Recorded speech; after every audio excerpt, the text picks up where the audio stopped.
obviously getting us set up with the other newest member of the Toronto Raptors, Christian Koloko. We've talked about him quite a bit, the 33rd pick this year, and we were able to connect with him in Vegas. So this is our interview with Raptors rookie Christian Koloko. All right, we're joined by Christian Koloko, the newest draft pick for the Toronto Raptors. Christian, thank you for making time to speak with us from Las Vegas. Yeah, thank you for having me. Yeah, well, first off, congrats on getting drafted. I want to ask you about the details of that night in a bit, but first, I kind of want to help the listeners get to know you a little bit better. So, I wanted to start here. So, tell me about what life was like growing up in Douala, Cameroon. Life was great, man. It was great. I miss it a lot for sure. I miss it a lot. Just growing up and coming back from school, just dropping your backpack at home, just running to go play soccer with your friends on the streets and stuff like that. So I miss it a lot for sure. And I'm glad I'm here now. Yeah, no doubt. I think we're all a little nostalgic sometimes when you see that. Yes, What was your family like? I heard from your coach that you were the youngest sibling with five older sisters. The way he described it was that it's like you had six moms. yeah. No, I actually have four older Oh, sisters. four. Okay, okay. I'm the youngest one, four older sisters, but yeah, they always took care of me. I was like the baby of the family, honestly. Hmm. And even right now, they're still taking care of me. And but the good thing was I grew up with like two of my cousins. They were like my brothers, basically. We were basically the same age, so Hmm. I wasn't just surrounded by women. I was always around boys, so that was a good thing for me, I think. So being the youngest, I imagine you were very spoiled. A little bit, just a little bit. Okay, that's good. Yeah. So you mentioned growing up at home, coming home, playing soccer, playing football. I think this is like the common story for like a lot of people outside of Canada, USA. Like, Yes, it's sir. just soccer is just so big. And look, we're gonna talk more about that in a little bit too. But I wanted to ask you, who was it that got you started playing basketball, and at what age? Honestly, it was just myself. Nobody Oh, really made me start playing basketball. My sister, one of my sisters, she wanted to play basketball one day, and like back home, you actually pay to play basketball if you want to play like in like a club or something. okay. So she wanted to play. She wanted to play there, and like she already like paid for 1 month, and she wanted to have one practice, and she got home and she was like, no, that was my last time going there. Like Okay. she was so tired, and then I was like, can I just use it? Like and she was like, yeah, you can use it if you want. And the next week I went there, I started, that's how I started playing basketball, honestly. And since then, it's just been, a nice journey. So, Okay. Wow. I mean, it's funny how things like that happen in life. Like, yeah. these small breaks don't happen. Maybe you don't end up playing basketball. Yeah. Well, listen, you get the invite to play at Basketball Without Borders in South Africa in 2017. I just want to ask how that experience was like for you, and do you remember meeting people from the organization like Masai? I think Patrick McTumble has actually Yeah. left to join the Suns, but do Yeah. you remember these kind of people and the interactions you had? Yeah, definitely, definitely. That was actually my first time leaving my country, and Oh, okay. and that was like the year I really started playing basketball that year, and getting that invite to go to basketball without borders in South Africa, and competing against the best young player in Africa, and I made it to the All Star team over there, and it just gave me confidence, and like you said, I met guys like Masai, Patrick Mutombo, like you said, he was there as well, and also Patrick, one of the scouts, I just Hmm. met them, and Right. and since then, every time I see them, they just have a good connection, and I was really happy when I got drafted by them. Yeah, it's amazing the connections, and it's honestly really Yeah, amazing what Masai his efforts to increase the presence of basketball in yeah, Africa. I'm sure that's something that down the line, you would like to sort of participate in because I think it's just really amazing what he's done with his yeah, organization. definitely, definitely. Yes, sir. Now, I think you made that decision to come overseas to play basketball in high school here in America. How tough was that decision as a teenager, man? I mean, like, what did your parents think of it at the time? Did I they mean, were they supportive of you becoming a basketball player, or were they like, make sure you get your education and all that stuff? yeah, I mean, at the beginning was make sure you get your education. Uh huh. At the beginning, that was the plan, and my mom, like I said, I'm the only boy and the last one, so it was really hard for my mom to let me go, and Hmm. and she gave like one like mandatory, and she was like, if I don't live with my sister, I can't go, and so that's why I went to LA where my sister was already living, and I lived with my sister, and at first. the first couple of months were really tough.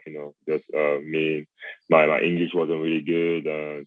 The way people were talking was really fast, and the accent, it was really tough. But I got used to it. My teammates kind of helped me. Just being in that basketball environment, and they just really helped me. If you didn't become a pro basketball player, which was a good decision by the way, obviously, but if you didn't become a pro basketball player, what did your parents want you to become? I don't think my parents wanted me to become anything. They just wanted me Okay. to, do what I like, what I like, and at school I was majoring in business management. Okay. I did 3 years. I still got one more year, so I still need to finish to get my degree at some point.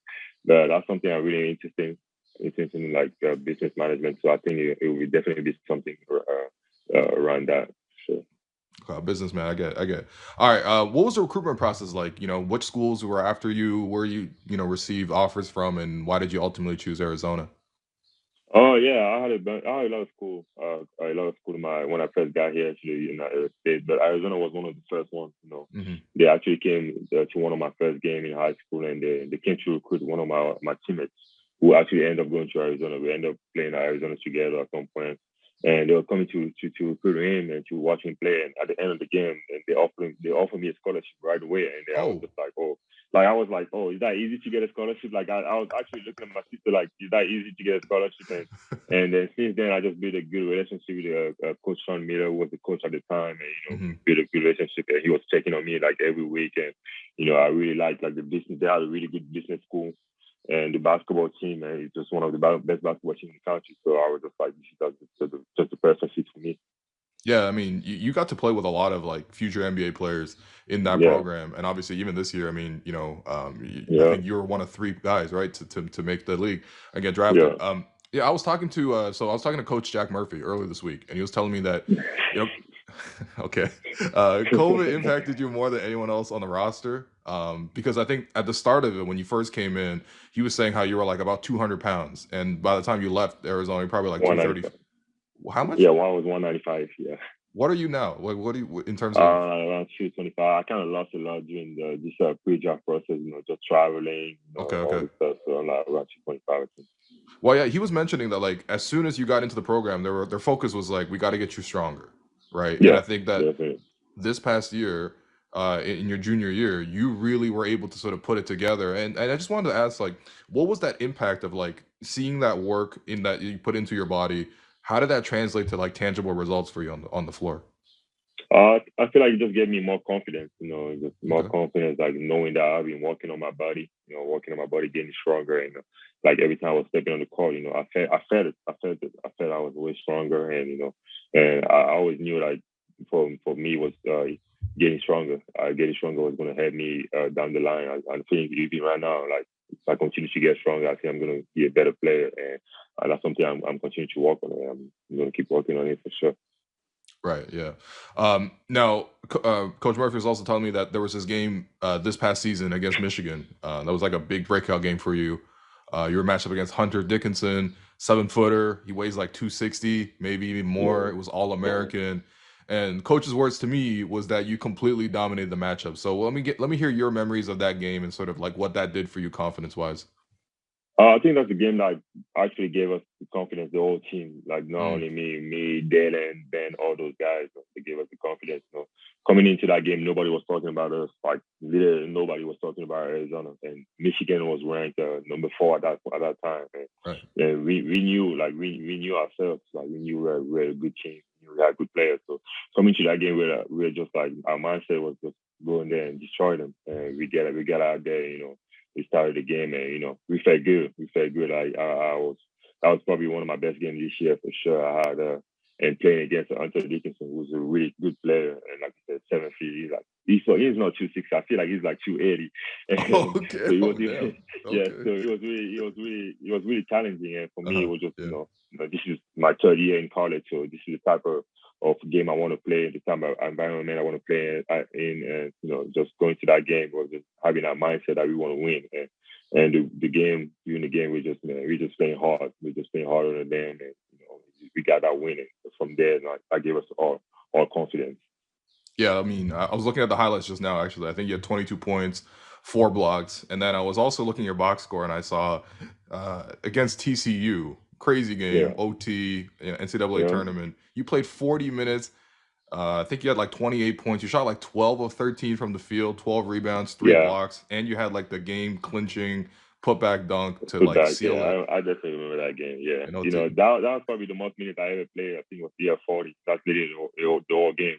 yeah. But we went overtime. So I played 40 out of like 45 minutes. hmm So that was a really tough game. We started the game really slow, and I was happy. I started to do everything to keep my team in the game, and I did a really good job. And like you said, I was 12 for 13, and I think they said that was after the game they pulled up a stat that I was the first player since Blake Griffin, like 2009 or something, Wow. in NCAA tournament to shoot like 90-something% from the field, and like having I think I had like 3 or 4 blocks as well and stuff like that. So that game was really, NCAA tournament is you win or go home. So you Exactly. just got to give everything. And for me, it was my first time playing the NCAA tournament. That's one of the reasons I went to Arizona. My freshman year, we couldn't go there.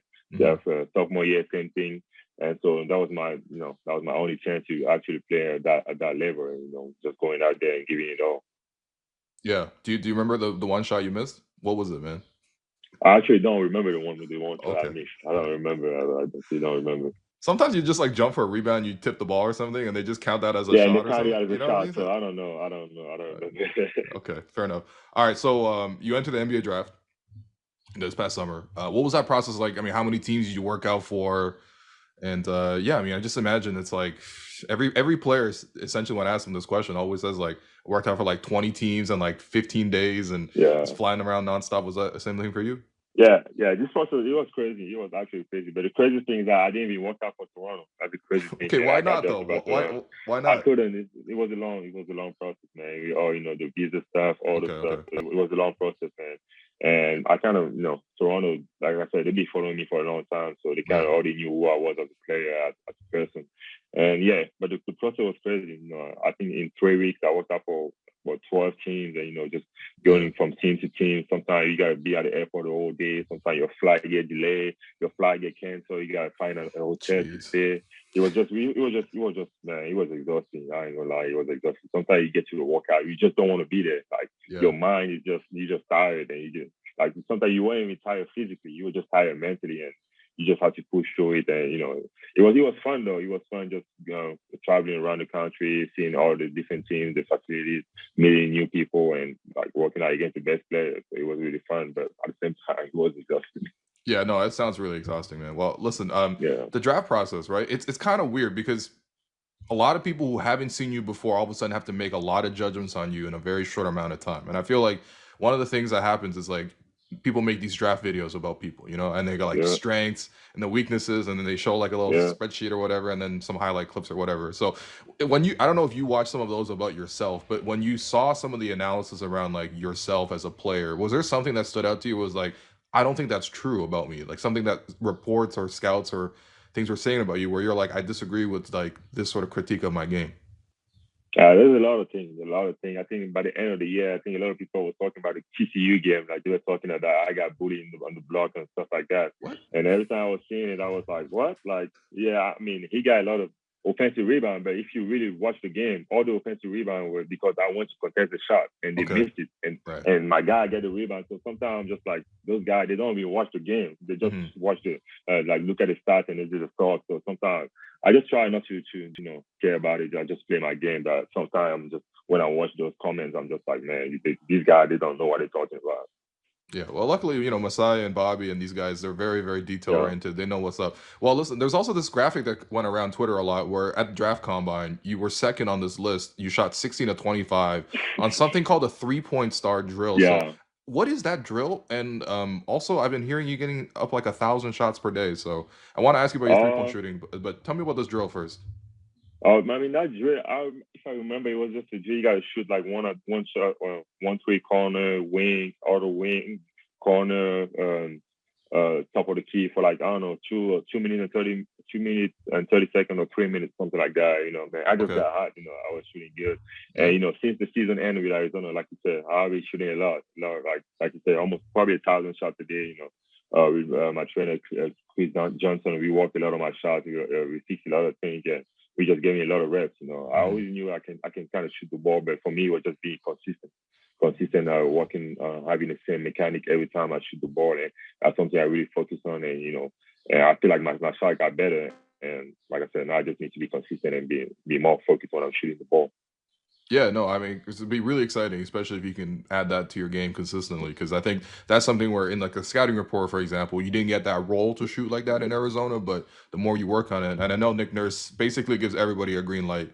Although we'll see for a rookie, but maybe we'll We'll see. But see. Yeah, we'll eventually, it'll happen, see. man. Well, listen, I wanted to ask Hopefully you it about. happens.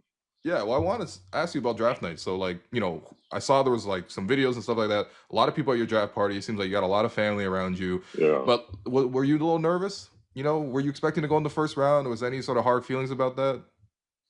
I mean, yeah, I was a little nervous. I was a little nervous. That was the first time I had a lot of family because that was like the first time something like that happened in my family. Hmm. Nobody played basketball. A lot of my uncles played basketball, but they never made it to like even the professional level like in Europe. So it was a Right, big right. thing for me getting in that draft. And like when my parents got here, they invite. I wasn't even the one who invited all my family. My parents, they were like, "We Oh, gotta okay. invite this uncle, this uncle, this uncle." I was just like, "Oh, I think that's too much," and they were like, "No, Uh-huh. it's something special." I was just like, "Okay."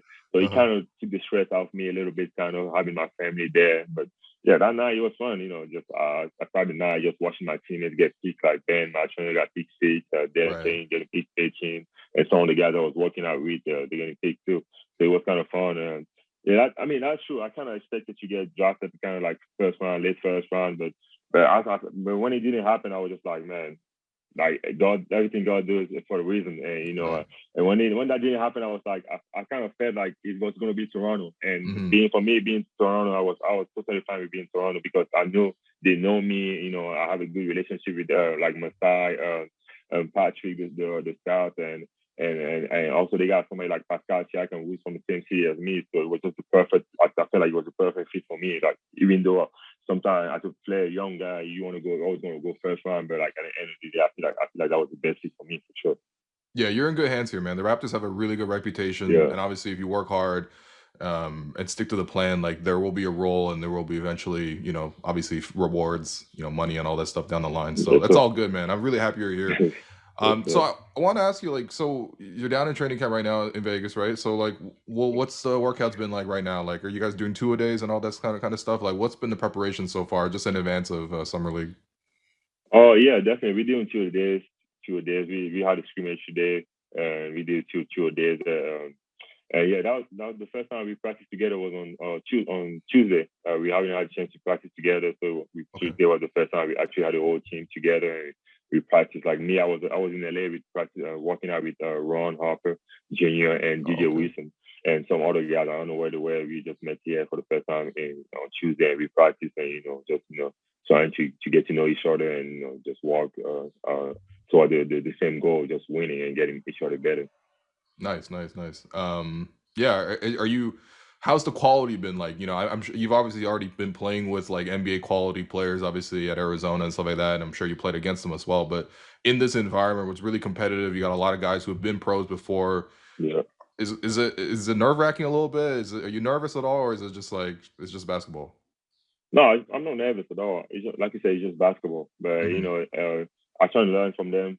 All those guys. They some of them have been playing pro for a long time. Like even guys like DJ Wilson. Like I was working out with him in LA, man. He's been pro for like I don't know, probably 5 years or something like that. Yeah, yeah. So I'm just trying to learn a lot from all those guys. And the intensity is really it's really intense. The workouts and everybody's just playing hard. Like I said, we're just trying to make each other better. And I'm trying to learn as much as I can from that. So. Yeah, fair enough. Oh, listen, I want to ask you two more questions before we talk about soccer because I'm a big soccer fan as well. Um, Yeah, so at Arizona, you were number 35, right? I think it's probably in honor of Kevin Durant.